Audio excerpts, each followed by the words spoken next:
अस्सलाम वालेकुम दोस्तों। जिंदगी के कुछ मरहले ऐसे होते हैं जहां इंसान को दौलत, शोहरत और कामयाबी की नहीं, बल्कि सिर्फ एक मुखलिस साथ और थोड़ी सी तवज्जो की जरूरत होती है।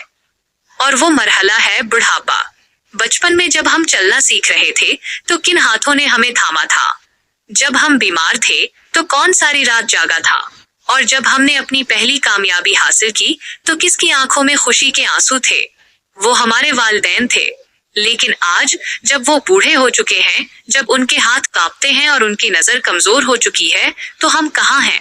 हम अपनी नई मुलाजमतों, नए घरों और अपनी नई जिंदगी में इतने मगन हो चुके हैं कि हमें वो खामोश आवाज सुनाई नहीं देती जो हमें पुकार रही है।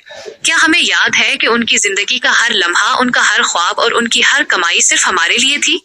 उन्होंने अपने लिए कुछ नहीं बचाया ताकि हम एक बेहतर जिंदगी गुजार सकें, और आज हमने उनके लिए सिर्फ एक ओल्ड एज होम का कमरा या एक खाली घर का कोना छोड़ दिया है। ये एक कड़वी हकीकत है कि कुछ लोग अपनी औलाद को तो हर आसाइश देते हैं, लेकिन जब वालिदैन की बारी आती है तो उनके पास वक्त नहीं होता। याद रखिए, दुनिया की कोई भी कामयाबी इस तकलीफ का इजाला नहीं कर सकती जो आपके बूढ़े बाप या माँ के दिल में होती है जब वो तन्हा बैठकर अपने माजी को याद करते हैं।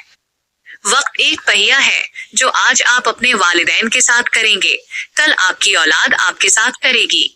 अपने वालिदैन की कदर करें जब तक वो आपके पास हैं।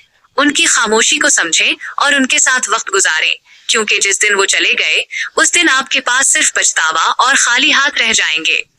अल्लाह हमें अपने वालिदैन का फरमाबरदार बनाए। आमीन।